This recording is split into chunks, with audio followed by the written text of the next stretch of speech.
To think about fighting in Sacramento, your hometown, just what comes to mind as this date approaches?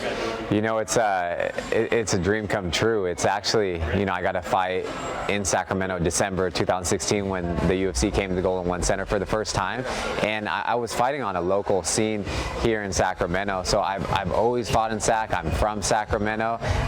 The good thing about that is I'm undefeated in Sacramento, so I'm going to keep that momentum going. But I'm so stoked about it because that was my second fight in the UFC when I fought 2.5 years ago here. But now I've climbed the ranks, and it's going to be way crazier. And I know so many people, so I know I'm going to have the loudest, biggest crowd, and it's just going to be amazing because I feed off of that. I feed off the energy, and when they're chanting my name in the arena, that's truly what, you know, just fuels me to keep on, you know, fighting until I get my hand raised. That first fight in Sacramento, are there nerves and butterflies that come with fighting in Sacramento, or do you just try to keep it all the same? It's just an environment, the octagon, and you and your opponent. Yeah, it's not a lot of extra pressure. You know, the only thing is so many more people are contacting me, and it's I don't know, it seems like not so much of a hassle, but it's just a lot more work as far as that goes, because when I go out of the country or fight in a different state, you know, I just have like my close group of friends and family that come, but now it's like people just come from everywhere and they're asking for tickets and stuff, but I enjoy it, you know. I really enjoy that, and I'm here because I was a huge MMA fan, and so now I have all these fans, and so I know what it means to them, so I'll be out and about in the arena after and just walking around town, just like taking pictures and doing autographs and stuff like that. So I'm just looking forward to it. This is such a hotbed for talent, Sacramento, the capital city, even Stockton, Colorado Hills. There's other people that come from different areas, but Sacramento seems to be that hub. What makes this area just so great to have so much local talent in the MMA world? You know, it's I'm not sure what's in the water. I feel like even one of the best teams in the world, Team Alpha Male, right here in the capital city, and you know, yeah, Uriah built a great thing for us, and I'm just fortunate enough that the best team in the world for the lighter weights is in my backyard, and you know, Sacramento is a fighting city, and we have some of the loudest, proudest fans as well. So I know they're going to be, you know, we're going to blow the roof off of the arena on July 13th. When did you first get into the sport? Was it a little bit later in your life? Yeah, actually, I got into the sport in 2006 when Uriah opened his gym on I 16th. I went in there. I've always been a huge fan of the sport, and so I went in there because I wanted to start fighting, and he saw a lot of potential in me, invited me to some of the pro classes, and so I was doing that. And then I went away to the Bay Area. I went and got a scholarship to wrestle and finish up my school, got my degree, so I came back in 2010 and then picked up where I left off. I did a few amateur fights and then just turned pro and just went on a little run from there. And my whole thing was, my goal was the UFC or nothing. I got offered to fight in other promotions. They're great, but the UFC is the biggest platform, and then it just means the world to me getting to fight from my home city, my hometown. How much is this Alpha Male, this outfit here, just a family for you guys? Yeah, no, it's amazing. You know, like I said, Uriah did a great thing for the teams. It's a one-stop shop. We don't need to go anywhere else for training or therapy, and we have 7 guys on the card. So 7 teammates fighting on July 13th. We've never had that. I think the most we've had is like 4, and that was last time they were here in Sacramento. So the energy, the atmosphere, everything is just super high right now, at an all-time high, I would say. And we're just gonna keep that ball rolling. Like we want to go 7-0. We want to have amazing fights and just have a great showing for the community, and yeah, have a great night. Your journey's been fun to watch. I mean, especially these last 4 fights. I mean, just what it's gone by. It feels even like for us in the media, it's kind of like a blur. Can't imagine what it's been like for you.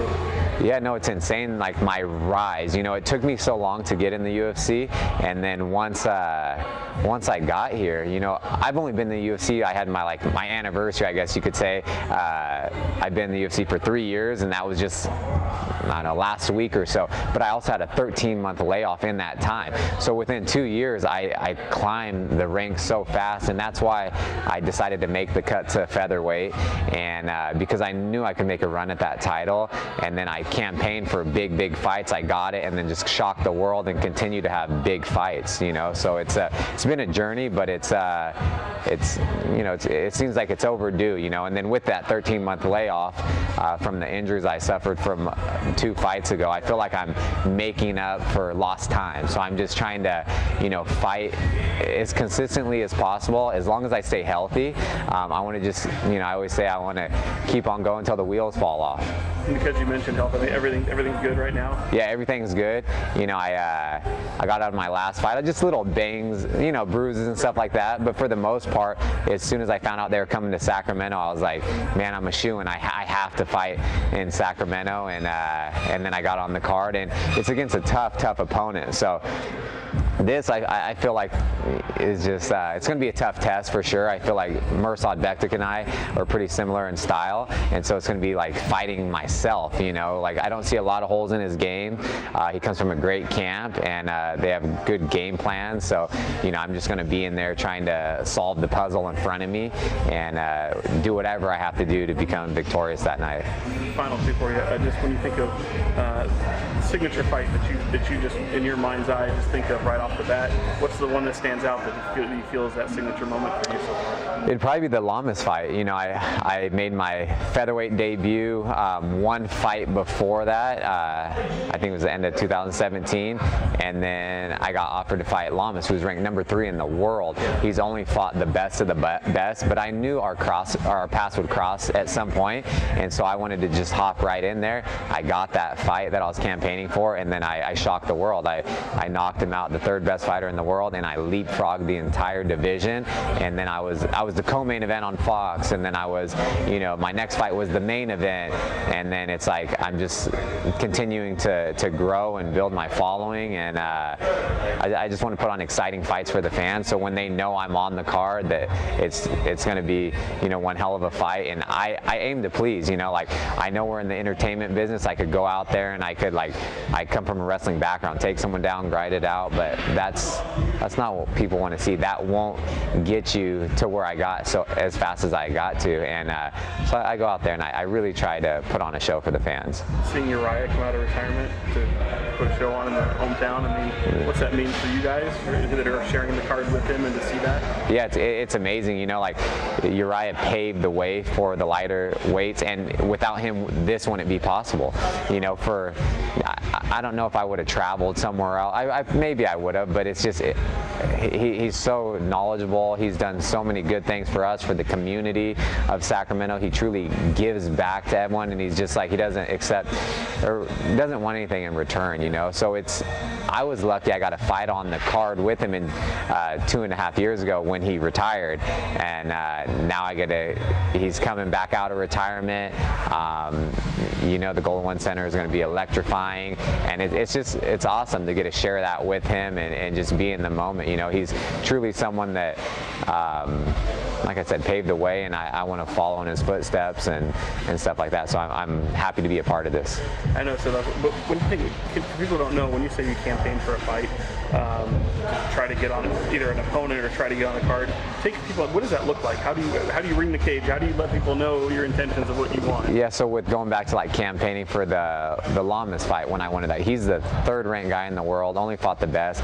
I only had 1 fight at 145, not even ranked, but my name was actually in the talks with the matchmakers, that because they weren't trying to feed him a fight, and there was only ranked guys, but I was in there. So then, since I knew I was in the talks of that, I was just just getting out there like, hey, nothing but respect to Ricardo Lamas, because he has nothing to prove. He's fought the best, fought for a world title.